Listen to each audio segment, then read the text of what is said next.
श्री कृष्ण एक ऐसा महान चरित्र है जिसके बिना महाभारत में शायद कोई रस ही न हो। इस महान कथा में श्री कृष्ण विष्णु जी का सबसे चंचल और मनोहर रूप प्रस्तुत करते हैं। एक ऐसा अद्भुत रूप जो अपनी अविस्मरणीय छवि से सबका मन मोह लेता है। श्री कृष्ण के पास जितना आत्मबल था उतने ही शक्तिशाली और अद्भुत अस्त्र भी थे। आज हम विष्णु जी के 8वें अवतार के कुछ विलक्षण अस्त्रों के बारे में जानेंगे जो उनकी तरह ही महाशक्तिशाली और विस्मित कर देने वाले हैं। सुदर्शन चक्र। सुदर्शन चक्र जैसा श्रेष्ठ अस्त्र 12 अरुण 6 नाभियों एवं 2 युगों से युक्त तीव्र प्रगतिशील और सामने आने वाले समस्त अस्त्रों का नाश करने वाला था। ऐसा माना जाता है कि इसके अरों में देवता, नक्षत्र की राशियां, बदलने वाली ऋतुएं, भस्म करने वाली अग्नि, सोम, मित्र, वरुण की ताकत, इंद्र की महाशक्ति, प्रजापति की ताकत, हनुमान जी का विराट बल, धन्वंतरी, तप तथा चैत्र से लेकर फागुन तक के 12 महीने प्रतिष्ठित हैं।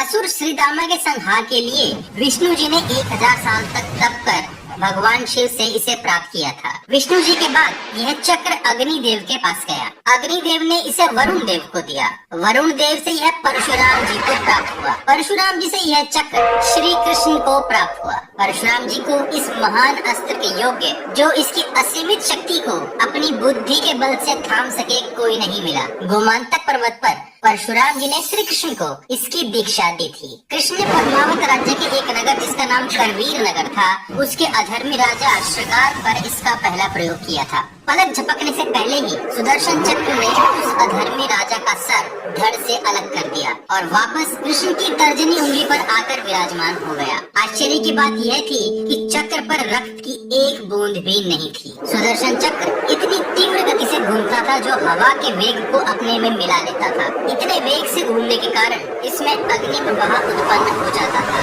जो किसी भी लक्ष्य को भस्म कर सकता था। यह एक अत्यंत सुंदर, अति गतिशील और तुरंत संचालित होने वाला अस्त्र था।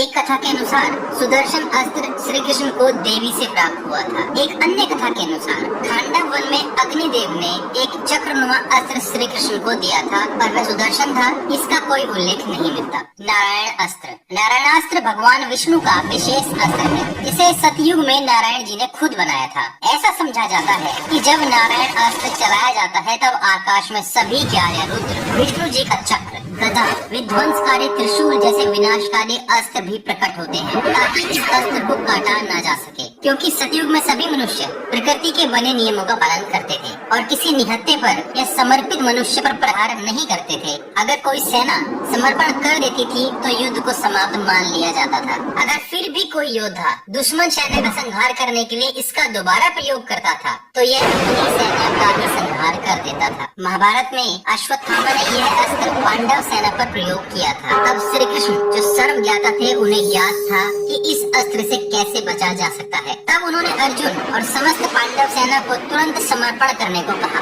जिसने भी समर्पण नहीं किया उसका नारायण अस्त्र ने संहार कर दिया और जिसने समर्पण कर दिया उसे इस अस्त्र का प्राणदान रूप में आशीर्वाद मिला। त्रेता युग और द्वापर युग में युद्ध के नियम बदल चुके थे, तभी तो पांडव सेना के समर्पण के बाद भी युद्ध नहीं रुका। महाभारत में यह अस्त्र प्रभु श्री कृष्ण, गुरु द्रोणाचार्य और उनके पुत्र अश्वत्थामा के पास था। रामायण काल में नारायणास्त्र प्रभु श्री राम और रावण के पुत्र इंद्रजीत के पास था। कौमोदकी गदा। कौमोदकी भगवान विष्णु की गदा का नाम है। इसका उपयोग महाभारत काल में भी किया गया था। इस गदा से बिजली जैसी विकराल गर्जना होती थी जो कई राक्षसों और दैत्यों को मौत के घाट उतारने में सक्षम था। भगवान श्री कृष्ण को कौमोदकी जल देवता वरुण देव ने प्रदान किया था। संस्कृत भाषा में गदा एक स्त्री संबंधी शब्द है। कौमोदकी को गदा देवी के नाम से भी जाना जाता है। विष्णु जी के हाथ में गदा अलग अलग जगह एक अलग मतलब का परिचायक है। जब विष्णु जी ध्यान की मुद्रा में होते हैं तब कौमोदकी गदा बुद्धि, ज्ञान की शक्ति और समय की शक्ति को दर्शाता है। गोपालतपानी उपनिषद जो अथर्व वेद का भाग है उसमें कौमोदकी प्रथम ज्ञान को दर्शाता है जो व्यक्तिगत अस्तित्व को दर्शाता है। इसका मतलब हुआ कि हर इंसान का अपना एक व्यक्तिगत अस्तित्व है और उसी अस्तित्व के सहारे उसे अपना प्रथम ज्ञान जो उसका चरित्र बन जाता है प्राप्त होता है। विष्णु पुराण में गदा को ज्ञान की शक्ति के रूप में उल्लेखित किया गया है। कौमोदकी को बुद्धि का नशा भी समझा जाता है। ऐसे लोग जो अपनी बुद्धि पर अहंकार करने लगते हैं और विनम्र नहीं रहते, यह कौमोदकी उसे भी दर्शाता है। विष्णु धर्मोत्तर पुराण में कौमोदकी को विष्णु जी की पत्नी लक्ष्मी समझा जाता है। कृष्ण उपनिषद में कौमोदकी को माँ काली, समय की शक्ति की संज्ञा दी गई है। जिस तरह समय सब चीजों का अंततः नाश कर देता है, उसी तरह कौमुदी भी अंततः अपने विरोधियों का नाश कर देता है। वैष्णवास्त्र, हर अस्त्र की अपनी एक विशेषता होती है जो उसे एक अलग तरह से मारक क्षमता प्रदान करती है। वैष्णवास्त्र की विशेषता उसकी गति में समझी जाती है।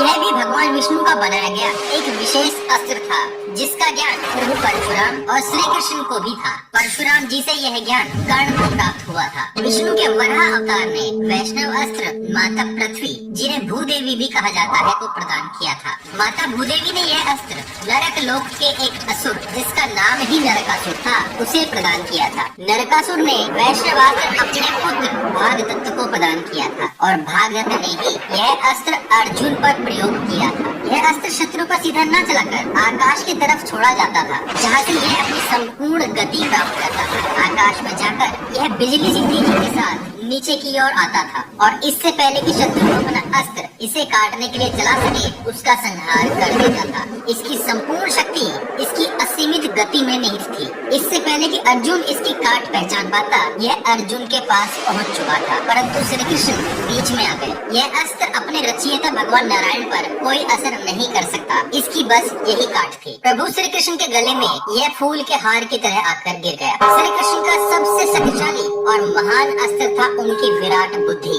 जीवन और प्रकृति के प्रति उनकी विलक्षण समझ। कृष्ण की बुद्धि एक ऐसा अस्त्र था जो न सिर्फ भौतिक अस्त्रों बल्कि किसी भी छल, प्रपंच, षड्यंत्र पर आसानी से विजय पा सकता था, जो किसी भी अस्त्र शस्त्र से घातक होते हैं। केशव की इसी विलक्षण बुद्धि से अर्जुन ऐसे ऐसे विलक्षण योद्धाओं और अद्भुत अस्त्रों पर विजय पाता चला गया, जिनकी विचित्र काट किसी के पास शायद ही होती। इस स्थिति में क्या निर्णय लेना चाहिए? अनेक निर्णयों में से सबसे उपयुक्त निर्णय कौन सा है, ये हमें श्री कृष्ण से सीखना चाहिए। युद्ध में स्वयं भाग न लेकर अर्जुन जैसे महान योद्धा को संचालित करने का विलक्षण कार्य सिर्फ श्री कृष्ण जैसा चरित्र ही कर सकता है। और हाँ, प्रभु श्री कृष्ण के पावन मुख से जो श्रीमद् भगवत गीता प्रकट हुई, जो न जाने जीवन के कितने रहस्य खोलती है और कलयुग में भी मनुष्य को सही मार्गदर्शन देने वाली एक अद्भुत रचना है। ऐसे महान चरित्र को हमारा शत शत नमन। जाते जाते प्रभु श्री कृष्ण को अपने मन में ध्यान करते जाइए और कमेंट बॉक्स में जय श्री कृष्ण लिखते जाइए। अपने प्रियजनों तक यह ज्ञान पहुंचाने के लिए वीडियो को सब्सक्राइब और शेयर करना मत भूलिए। सब्सक्राइब बटन के बगल में बनी छोटी सी घंटी भी बजा दीजिए। जय श्री कृष्ण। ओम नमो भगवते वासुदेवाय।